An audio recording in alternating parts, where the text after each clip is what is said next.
আসসালামু আলাইকুম প্রিয় দর্শক, ডক্টর মোহাম্মদ জাহাঙ্গীর কবির বলছি। আশা করি আপনারা সবাই ভালো আছেন।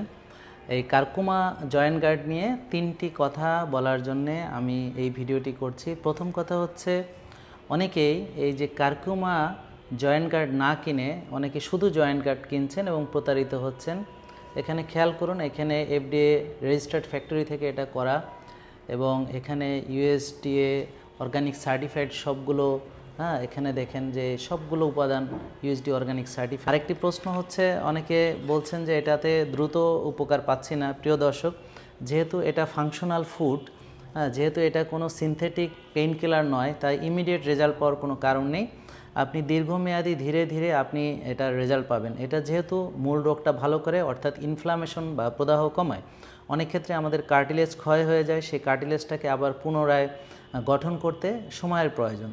এবং প্রিয় দর্শক, সবচেয়ে বড় কথা হচ্ছে, যেহেতু এগুলো ফাংশনাল ফুড, যেগুলো ন্যাচারাল প্রোডাক্ট, এই কারণে আপনি ধীরে ধীরে এটার উপকার পাওয়া সম্ভব। আমরা বলি যে 3টা করে ক্যাপসুল প্রতিদিন 3 বেলা করে, 1টা করে 3 বেলা, এভাবে 3 মাস ধীরে ধীরে রেজাল্ট পাবেন।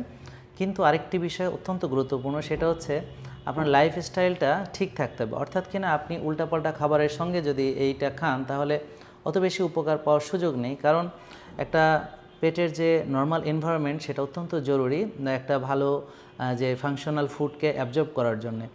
এরপরে রক্তে আসার পরে সার্কুলেশনটাকে ইমপ্রুভ করার জন্য আমাদের এক্সারসাইজটা জরুরি।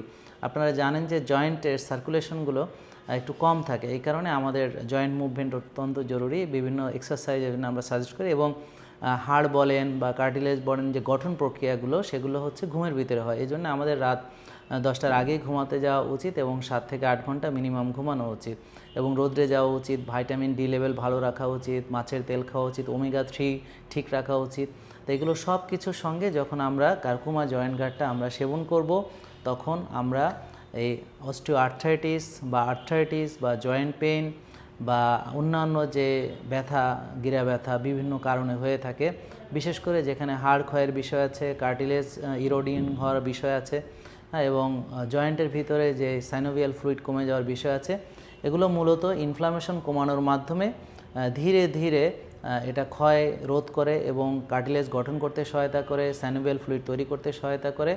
তো এগুলো একটু সময় সাপেক্ষ ব্যাপার, এই জন্য এটাকে ধৈর্য ধরে আপনাদেরকে গ্রহণ করতে হবে। হঠাৎ করে রেজাল্ট পাবেন না। সিনথেটিক পেইনগুলোতে আপনি ওষুধ খেলে ইমিডিয়েট ব্যথা কমে, কিন্তু কিছুদিন পরে ওষুধ বন্ধ করে দিলে আবার ব্যথাটা বেড়ে যায়।